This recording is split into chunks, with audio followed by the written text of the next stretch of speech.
제일 관심사는 뭐니 뭐니 해도 이게 지금 벌써 지금 3월 네. 중순이잖아요. 중순인데 이게 윤 대통령에 대한 구속 취소가 지지난주였네 벌써 그렇게 됐죠. 그러면서 대통령 탄핵 심판에 대한 선고 일정이 예상보다 좀 밀리고 있어요. 밀리고 있어요. 그래서 지난주가 될 것이다라는 뭐 예상도 있었다가 밀리면서 이번 주가 될 것이다라는 지금 예상이 지금 보면 상당히 많은 것 같아요. 맞죠? 이번 주 금요일이 될 것이다는 의견이 지금 뭐 제일 많은 것 같고 아니야. 다음 주, 다다음 주로 밀릴 수도 있어라는 의견도 일부 있고. 구 변호사가 보기에는 그냥 저희의 예측인 거니까. 네네네네. 일단은 시점은 언제쯤으로 예측을 하세요? 사실 저는 이제 구속 취소가 딱 된 그날, 이게 3월 마지막 주까지 밀리겠구나, 이제 이렇게 예측은 했는데, 사실 그게 이번 주인지 다음 주인지를 가르는 법적인 어떤 팩트에 의한 근거가 있는 건 아니에요. 그러니까 내부의 심리가 어디까지 갔는지는 정말 그야말로 취재의 영역이잖아요. 근데 헌법재판소가 지금 굉장히 보안이 잘 유지되는 것 같아요. 그래서 제가 이제 이거 취재의 영역이니까 저도 여기저기 취재를 하면서 윤 대통령의 탄핵소추 대리인단 쪽으로도 취재를 해봤거든요. 근데 거기도 정말 어떤 정보가 없더라고요. 그래서 본인들도 이번 주에 나오는 것도 각오하고 있다. 이번 주, 다음 주 둘 다 준비하고 있다. 이렇게 윤 대통령 측 대리인단. 거기서도 뭐 이렇게 되니까 더 뒤로 밀릴 것이다 아니다에 대해서는 어떤 정보가 있지는 않고 이번 주에 나올 가능성에 대해서도 대비는 하고 있다. 뭐 이런 얘기들을 하더라고요. 저도 이번 주 금요일, 저는 다음 주 초쯤 되지 않을까라는 저는 개인적으로 예상을 하고 있는데 그만큼 뭐 좀 경론이 있어서.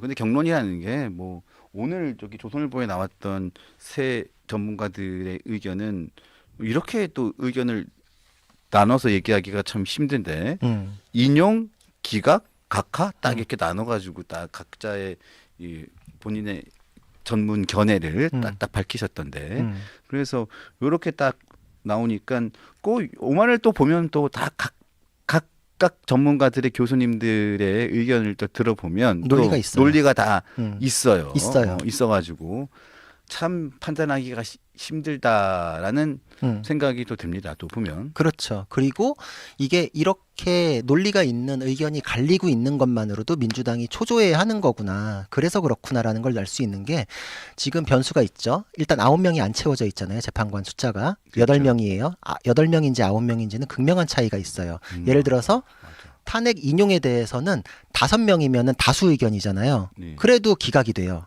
5명이라는 건 의미가 없거든요. 5인지 6인지는 굉장히 큰 차이인데 40역에 대한 이슈가 그래서 아직도 살아있는 것이다. 그럼 이제 그 부분은 임명이 안 됐으니까 제끼고 그럼 8명이잖아요.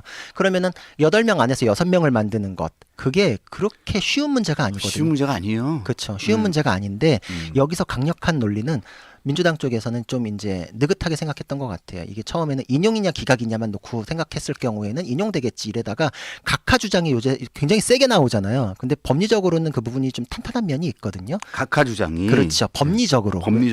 왜냐면 이제 우리 헌법학회 최고권위자인 허영 교수님도 이거는 내란죄 부분을 뺨으로써 소추 동일성이 상실됐고 그렇다면은 재의결이 필요하다. 요 논리 제공을 했거든요, 지금. 그러니까 요 부분에 대해서는 헌법재판소에서 법리적으로 그럼에도 불구하고 이렇게 해서 가능하다라는 거를 만들어야 돼요. 그러니까 이제 그게 평의 과정에서 좀 경론이 벌어지는 게 아닌가. 그리고 각하 주장의 노림수를 분석을 해보자면 첫 번째로는 정치권에서 얘기하기가 되게 좋아요. 왜냐하면 주장이 굉장히 선명하잖아요. 그리고 이거는 사건 자체가 건이 안 된다라는 주장을 하기에 딱 각하라는 게 딱 지지자들하고 맞아떨어지는 부분이 있으니까 주장의 선명성 그리고 건도 안 된다라는 주장을 보수 지지층에게 얘기하기가 좋은 정치적인 목적이 하나 있고 두 번째로 법적인 부분을 살펴보자면 각하 주장을 했을 경우에는 사건이 기각이 되기가 쉬워져요. 왜냐? 표가 분산되니까. 우리가 이제 논리적으로 봤을 때는 각하라는 거는 소송 요건에 대한 판단이잖아요. 그래서 그렇죠. 소송 요건에 대한 것이 받아들여졌다. 이 부분을 통과했다라고 하면 본안으로 들어가잖아요. 본안으로 들어갔죠. 근데 그러면은 각하 주장을 했던 사람들도 본안으로 들어가면은 본안에 대해서 의견을 내야 되는 거 아니야? 이렇게 생각하실 수 있잖아요. 안 그래요. 이게 우리 헌법재판소의 구조 때문에 벌어진 일인데 여기서 이제 법적으로 큰 의미가 발생을 해요. 보면은 예전에 헌법재판소 내에서도 이거 가지고 경론이 벌어졌던 적이 있었어요. 각하라는 거는 헌법재판관의 다수가 각하 의견이면 각하가 돼요. 네. 그러니까 5명이 각하 의견이어야 되는데 만약에 3명이 각하 의견이다라고 하면 다수가 아니잖아요. 그럼 본안 심리로 들어가죠. 그럼 그 3명은 본안 심리로 함께 들어가 가지고 인용이나 기각에 대해서 새로운 의견을 내느냐? 안 내요. 아 그래요? 안 내요. 어. 그래서 예전에 그 사건에서도 헌법재판관 다른 쪽에서 니네들도 본안으로 들어왔으니까 의견을 새로 내라라고 했는데 재판관들이 아니다. 우리 헌법재판소는 그런 전례가 없다라고 해서 거부했어요. 나는 그래가지고 원래는 이거는 건이 안 된다고 생각했어. 나는 각하야. 이렇기 때문에 본안으로 들어가든 말든 나는 내 의견이 나는 이거는 건이 안 되는데 그렇죠. 그렇다는 거예요? 그렇죠. 그래서 그냥 끝까지 각하인 사람은 끝까지 각한 거예요. 그러면은 각하에서 빠져나가는 표가 있으면 5명에서 6명 올라가는 게 쉽지 않아져요. 거기서 문제가 생기는 게 제가 그럼 퀴즈를 한번 내볼게요. 지금 8명이죠. 8명이죠. 5명이 인용 의견이에요. 네. 2명이 각하 의견이에요. 네. 1명이 기각 의견이에요. 네. 이럴 경우에 결론, 주문이 어떻게 나갈까요? 이거요? 네, 이건 기각이죠. 기각이죠. 기각 네. 의견이 1명밖에 없는데 기각이죠. 네. 그럼 다시 인용 의견이 5이에요. 네. 각하 의견이 3명이에요. 네. 기각 의견은 없어요. 네. 이럴 경우에 주문이 뭘까요? 기각이죠. 그렇죠. 그래도 기각이에요. 네. 그렇기 때문에 각하 의견을 선택한 사람은 인용이나 기각에 대해서 판단도 안 하고 그 표가 빠져나갔기 때문에 5명이 다수 의견이라 그래도 그냥 기각이 돼버려요. 그렇죠. 기각이죠. 그러니까 지금 국민의힘에서 지금 아, 요새 퀴즈를 잘 맞추지 않아요? 이거 굉장히 어려운 건데 네. 잘 맞춰요. 음.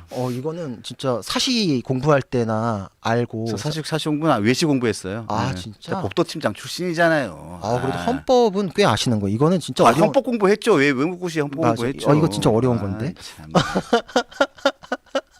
진짜 어려운 거. 근데 진짜 괜히 칭찬해 주는 게 진짜 어려운 부분이에요, 이게. 음. 그렇기 때문에 논리적으로 주장하는 게 국민의힘 쪽에서 각하를 주장하는 게 재판관들에게 굉장히 논리적으로 명쾌한 선택지를 하나 제공함과 동시에 그럴 경우에는 기각 쪽으로 가는 게 표가 분산되면서 가능해지니까 양수겸장이 있는 거죠. 지금 5명이 각하다라고 하기는 쉽지 않아요. 하지만 각하 의견이 2명 정도만 각하 의견을 잡더라도 기각으로 가긴 좋겠으니까 그래서 이제 국민의힘 쪽에서는 각하 의견을 크게 띄우는 거다. 이제 이런 생각이 들죠. 이거는 법리적으로는 이유가 있어요. 근거가 있는 그러니까 표 계산이 그렇게 분산됐을 경우에는 아무리 다수 의견이 5명이더라도 5과 6에서 다 갈라져 버리니까 그런 이제 계산들이 있을 겁니다. 자, 복잡한 내용이긴 하지만 결과적으로는 보면 결국은 또 숫자 싸움이에요. 그렇죠. 결국은 숫자 싸움인데 숫자 싸움인데 일단은 뭐 윤 대통령 입장에서는 무조건 3명을 확보하는 게 가장 중요할 텐데 거기에 모든 사활을 걸 테고 또 국회 측이나 민주당 측에서 그러니까 민주당 측이죠. 민주당 측에서는 어쨌든 간에 6명을 하기 위해서 최선을 다할 텐데 지금 보니까 각각 확보한 사람들은 지금 확실하게 3명은 아닌 것 같아요. 그렇죠. 그래서 사실 지금 셈법이 너무 복잡해요. 지금 한 명만 왔다 갔다 해도 이게 결론이 확 바뀌잖아요. 전체 결론이 바뀌잖아요. 근데 그냥 제 판단으로는 만약에 각하 쪽의 의견이 뭐 2명 이상, 3명 이렇게 확보가 안 될 경우에 본안으로 들어간다라고 했을 때 기각으로 쓰기가 쉽지 않을 것 같거든요. 저는.